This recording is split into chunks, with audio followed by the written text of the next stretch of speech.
නැද්ද? ඈ? මල්ලි ලියන්න බෑද?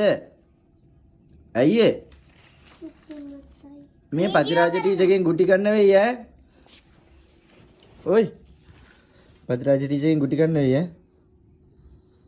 ටීචර්ට වීඩියෝ කෝල් එකක් ගන්න දන්නවා. මම ටීචර්ට වීඩියෝ කෝල් එකක් ගන්න නාසක. ලියන්න යා විතරයි තියන්න තියෙනදකෝ. ටීචර් වීඩියෝ කෝල් එකක් ගන්න යන්නේ ලියන්නකෝ. වචන 5යි ලියන්න තියෙන්නේ. යා වලින් ගොඩක් අකුරු නෑනේ. Hello teacher. නෑ ලියන්න. දැසලල්ල ගන්නකෝ. යට කියලා ලියන්න. නෑ ටීචර් විනාඩි 5කින් ගන්නම් මං. මම මේ අපේ ඩෙවොන් ඉස්කෝලේ වැඩ කරනවා පෙන්නන්න ගත්තේ.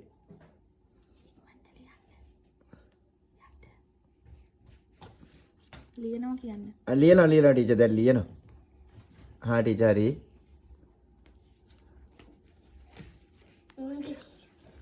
යට සිංහල දේව තමයි ලියන්න කිව්වේ. මේ සිංහල. යාවලින් මොකද පුතේ? යාකරවත් ඔය දන්නේ. ලියන්න. යානයක් හරි. වාට ලේසියෙන් කල් ලියන්න. යාගය. ඔය ෆෝන් එක කට් කරන්නකෝ ටීචර්ගේ.